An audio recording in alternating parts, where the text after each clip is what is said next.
turma, tudo bem com vocês? Chegando para mais uma aula da nossa disciplina.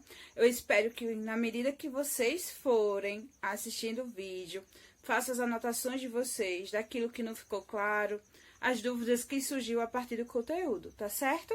Então, vamos lá para mais uma aula da nossa disciplina. Lembrando também que as dúvidas e a curiosidade é que move a ciência.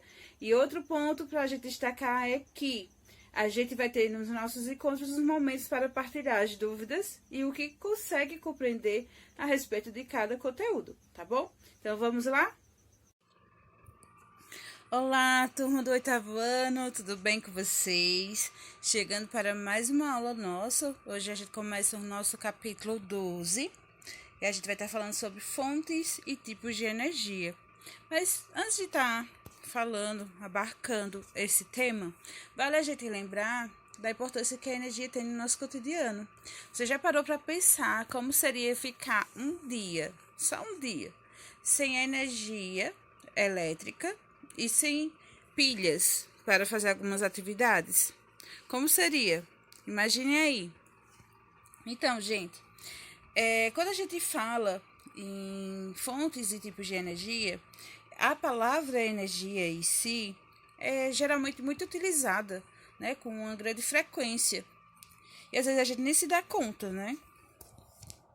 E essa palavra é muito usada tanto por atletas, cientistas, artistas, operários, médicos, professores, vocês enquanto alunos, filósofos, que referem a energia como algo que faz as coisas acontecerem, que falam da energia como algo que faz com que as coisas venham a existir.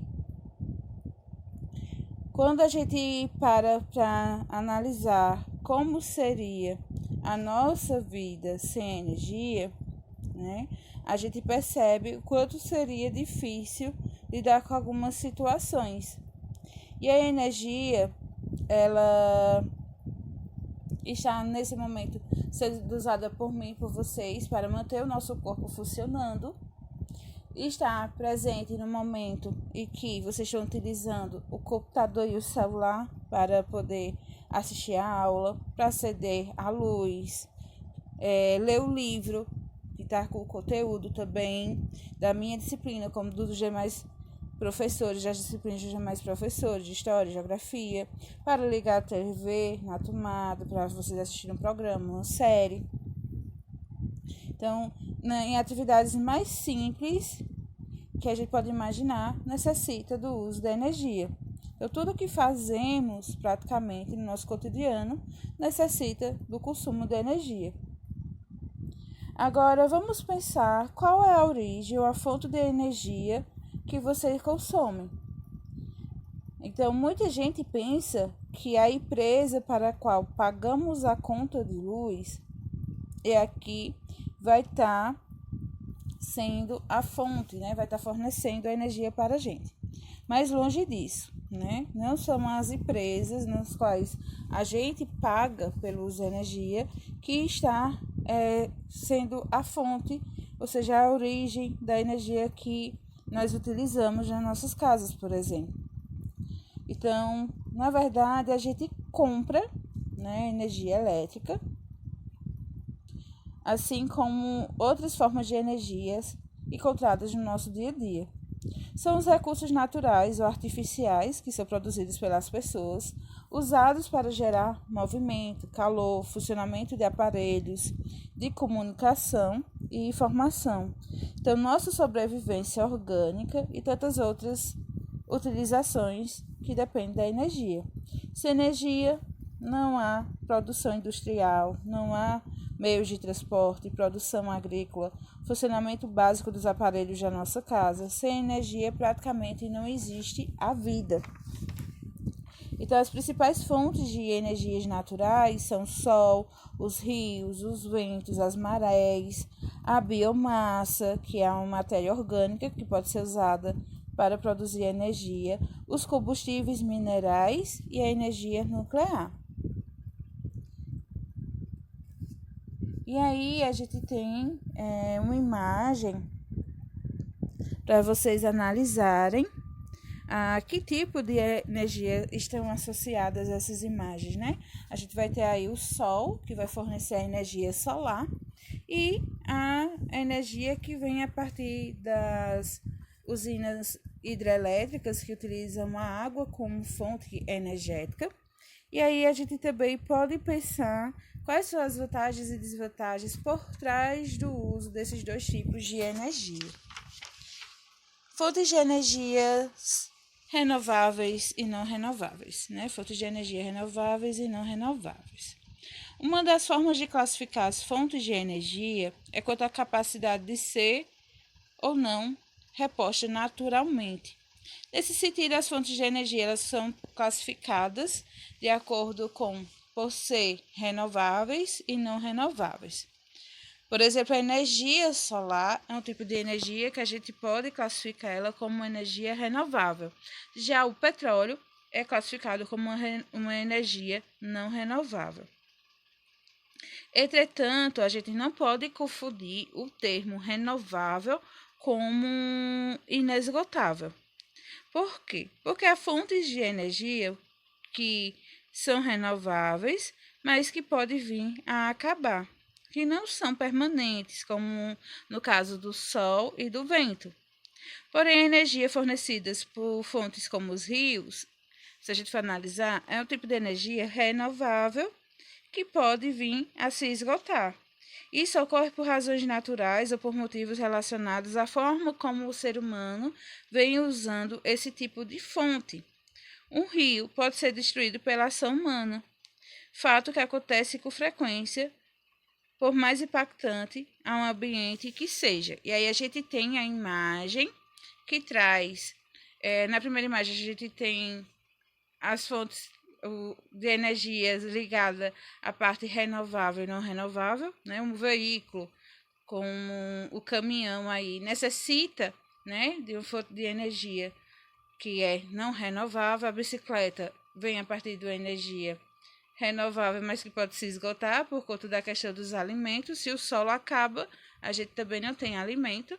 Temos o sol, as placas solares sobre o teto da casa, a eólica também. Então a gente pode já analisar aí a questão de energias renováveis e não renováveis e a questão do rio Xingu. Depois, essas imagens obtidas depois da construção da usina hidrelétrica de Belo Monte, que mostra a mudança dos cursos de água e as áreas inundadas. Tá? Então, a ação humana que interviu aí nesse rio pode ter trazido alguns prejuízos, tá certo, gente? Então, isso é bom a gente perceber a partir dessas imagens, que aí a gente pode perceber que o rio foi modificado, que a água do rio diminuiu, né? Então, isso é só uma demonstração para que a gente compreenda que, por mais que a água seja um recurso renovável, fonte de energia renovável, ela pode se esgotar. O impacto ambiental das fontes de energia. Fontes de energia suja e limpa vão ser a parte que a gente vai estar verificando a partir desse tema. Então, quando usamos as fontes de energia, elas podem impactar o ambiente em maior ou menor grau, poluindo ou causando outros danos às pessoas ou outros seres vivos que ali são encontrados. Dependendo do grau do impacto causado, as fontes podem ser classificadas como limpas ou sujas. Porém, essa classificação exige alguns cuidados, já que todas elas acarretam consequências maiores ou menores em relação à poluição do ar e à emissão dos gases de efeito estufa, entre outros impactos que podem gerar prejuízos à vida no nosso planeta. As fontes de energia sujas são aquelas que acabam por gerar maiores danos ao meio ambiente e há também a questão da saúde dos seres vivos. Isso ocorre principalmente pela grande quantidade de emissão dos gases poluentes, como o dióxido de carbono, que é resultado da combustão. O petróleo, o gás natural e o carvão vegetal, assim como o mineral, são exemplos de energias sujas. E essas fontes de energia geralmente não são renováveis. E além de poluentes e promotoras de danos ambientais, também são muito caras. É comum que o uso delas esteja envolvido em muito aspecto ligado a polêmicas, já que existem pessoas que são favoráveis ao seu uso e outras bastante contrárias. Afinal, o uso de todas as fontes apresenta maior ou menor impacto no meio ambiente. E aí a gente tem algumas imagens que vão demonstrando aí a questão do uso do petróleo, a questão da liberação desses gases para o meio ambiente também, a questão do uso da energia nuclear, que vocês também podem estar pesquisando, verificando o que é a energia nuclear, tá certo? E aí a gente tem as fontes de energia limpa, que são aquelas que não vão gerar tantos danos ao meio ambiente e que são produzidas a partir de energias renováveis, que aí a gente pode ter como fonte de energia limpa, a energia solar, a eólica, que vem a ser obtida por meio do vento, a biomassa e a obtida das marés. Então, são energias que normalmente não geram muita polêmica nas discussões feitas na sociedade, exatamente por não produzirem tanto impacto no meio ambiente. A produção de energia hidrelétrica, muito utilizada em nosso país, pode ser considerada, dependendo do ponto de vista, uma energia limpa ou suja. Então, muitas pessoas consideram a energia hidrelétrica como limpa por ser renovável e aparentemente gera pouco impacto ambiental em seu funcionamento. E já outros vão considerar extremamente poluente e causadores de problemas ecológicos, pois a instalação de usina hidrelétrica normalmente ela requer a questão do desmatamento, né? E a inundação de uma vasta área vegetal, resultando em uma grande produção de gases poluentes. Além disso, altera a dinâmica natural do rio que foi instalada, impacta a flora, a fauna e as populações tradicionais indígenas relacionadas àqueles cursos dos rios.